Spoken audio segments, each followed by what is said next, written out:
After 2+ years of drifting, it is finally time to put a serious angle kit on my 350Z. Now, if you're unfamiliar with the setup I've had on this car, I have GK Tech's bolt-on angle kit. It's one of the cheapest angle kits on the market for the Z and G chassis, and I've had this thing since day one. That's 40+ drift events, about 15,000 street miles, and no issues. Let me get this wheel off and I'll show you exactly what my current setup is. Here you can get a good idea of what we're working with. This is their knuckle adapter bracket to a Heim joint, their tie rod adapter, and then a factory inner tie rod. That is the entirety of this angle kit. Super simple. All it's doing is changing the pickup point of the tie rod from this is the factory location to here, which is a bit lower and quite a bit more inward. And then it has two settings for Ackerman adjustments. This is basically like an eccentric bolt down here. If we come to the other side, you can get a good idea of about how much angle this thing has.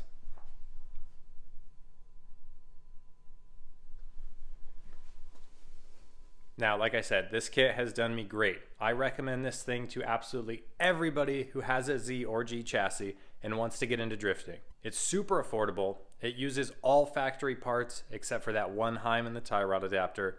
So if you do break something at the track, like a lower control arm or you bend a tie rod, they're all stuff you can find at a parts store. And the car drives great. I mean, you can drive it on the street, it feels stock. In drift, it feels super natural. I've been really happy with this kit since day one. But because it's so simple, it is quite limited.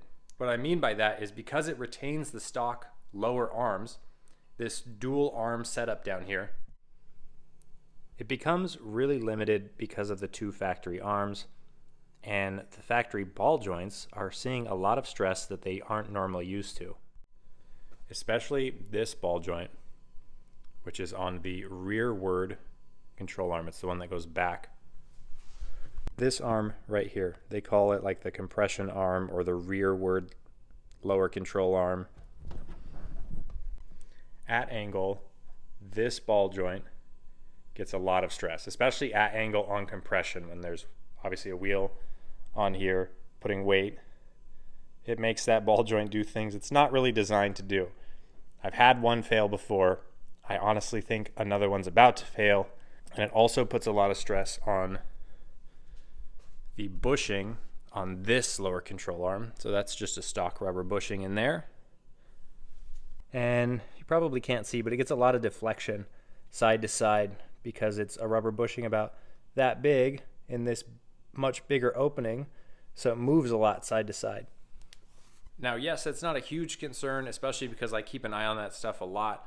And I've replaced both of those arms more than once. But like I said, it's a limiting factor. And as we're trying to make this car more and more competitive, especially in a much higher level of competition, we can't be limited by stock arms, stock bushings, and things like that. So today we are getting rid of all that, and we're doing it with the help of GK Tech.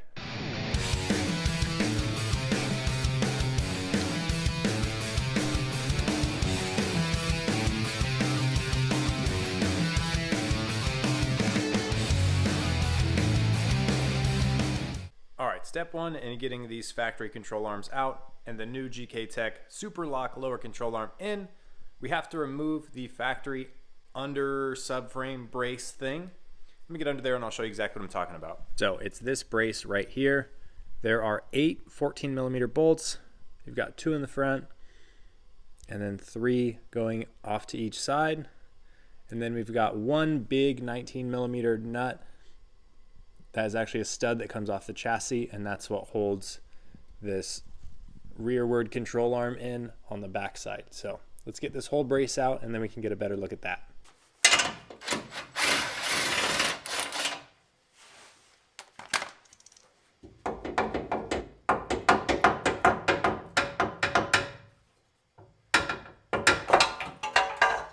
Here's a better look at that brace now that it's out of the car. But now we can get a good look at that arm there. You can see the stud that hangs down and then it just bolts to the knuckle right here. So let's get this ball joint off, this front lower arm off,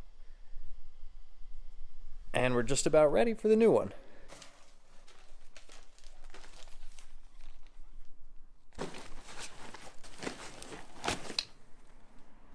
Huge thank you to GK Tech for hopping on board, supporting me in what we're doing. We have their new one-piece lower control arm, their Super Lock kit. This thing's gonna give the Z a whole lot more lock, a lot more control, a lot more adjustability, and I'm excited. All right, Bailey's actually going to explain why this is way better and what it's gonna do for us and the car. So this is the stock arm on the right. There's two of them. What happens is when you're turning the wheel, these have to pivot together, which makes the whole knuckle slide forward and back inside of your wheel well, and it changes the caster. And not to mention, everybody with the Z knows, this pulls and snaps, leaving your wheel disconnected. The Super Lock kit is this super heavy duty steel arm. These are aluminum designed to snap in a crash. And you've got adjustment on camber, caster, and an adjustable bump stop right out of the box. Another benefit is this is a bushing for your coilover, and this is a really high quality spherical bearing. It actually makes your shock work a little bit more efficiently, all in one convenient package. That's it. That's it. Again, huge thank you to GK Tech for hopping on board as a partner. Super excited to be working with them. Like I said, I've had that angle kit for a while now and it's done me great. So I'm really excited to add to it and kind of take it to the next level. And also thank you to Bailey, aka Cat Daddy Tuning, for coming out and helping me set this thing up before he had to run off to Formula Drift. He's a suspension guru and spotter for Team Hansen, and this is their Formula Drift Pro debut. So wish him some luck this weekend.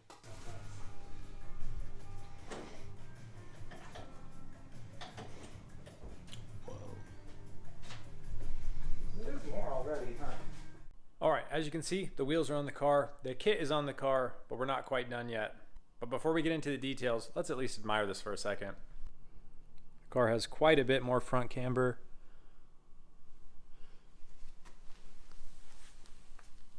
That arm looks so cool. Way more angle. Just look at how good that looks. And now the spindle, or the wheel hub, everything is now pivoting just off one single ball joint. The second one is held in with a bolt, so everything is still like solid there because that's where that knuckle adapter bolts to. You can watch the sweep of the wheel. It's way smoother. It's not changing caster as it's going right to left because it's not pivoting on two ball joints now. So the car is really going to drive a whole lot different, and I can't wait to feel it.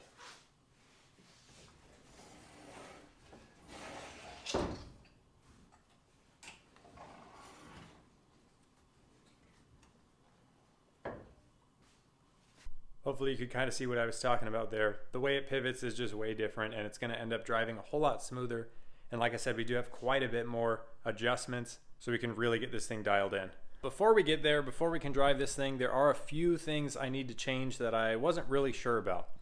Now, I'm running factory tie rods on this thing with the GK Tech tie rod adapters that basically space them out and give you the ability to run the Heim joints that are for that bolt-on angle kit. Now, those work, but if I were to keep that setup the way it is in order to get the right alignment on this thing, I would not be able to use all the angle that this kit can provide. And of course, that's why we're doing this, right? We want way more angle, we want more adjustability, we want a better driving feel. So I figured might as well not rush it. I ordered different tie rods. Now there are a few different options. GK Tech sells a tie rod that's like completely threaded, so you can really get all the adjustment out of it. You can also run factory S14 tie rods. They're a bit longer than the stock Z ones. That's what I ended up going with because I really like the idea of still being able to buy an off-the-shelf part.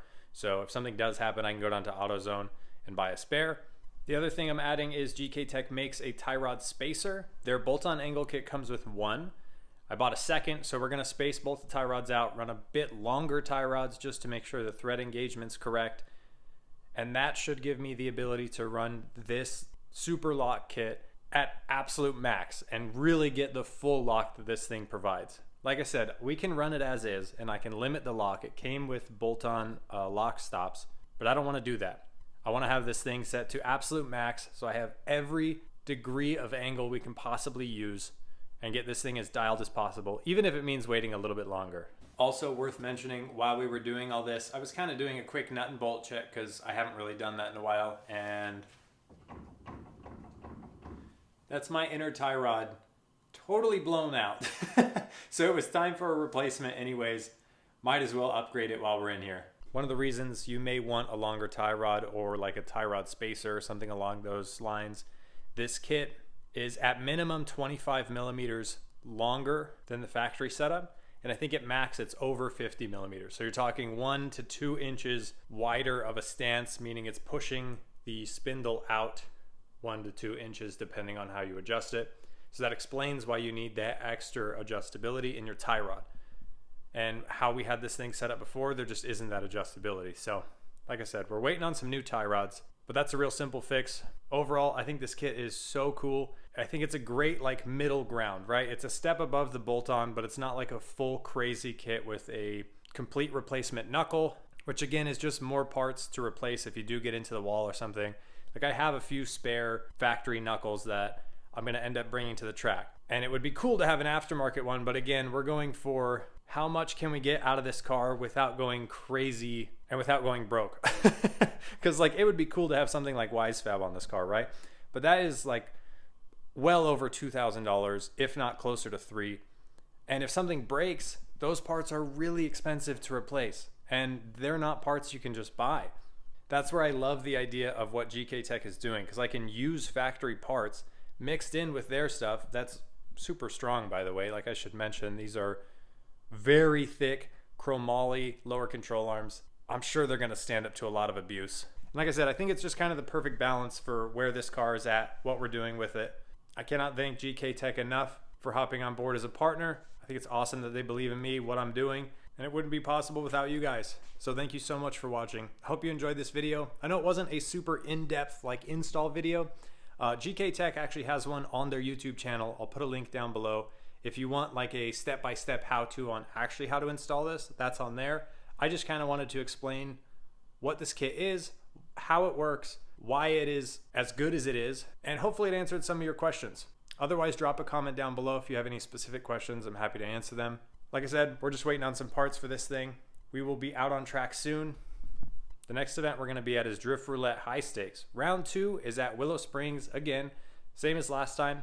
Not this coming Saturday, but the next Saturday, April 20th. I won't actually be competing. It's my co-host Alex's turn, but I will be doing some laps at the end of the day because I want to kind of treat it as a practice session to really get this new angle kit dialed in. So if you are there, stick around to the end. I cannot wait to turn some laps. Like I said, it's going to feel like a totally different car. And from what I've heard, from what I've read, and the research I've done, I think it's going to really be a huge improvement. But that's a wrap for now. Let me know what you guys think. Thank you as always for watching. Like I said, this stuff wouldn't happen without you guys, so I do appreciate it. Give this video a thumbs up if you enjoyed it, and of course, catch you in the next one.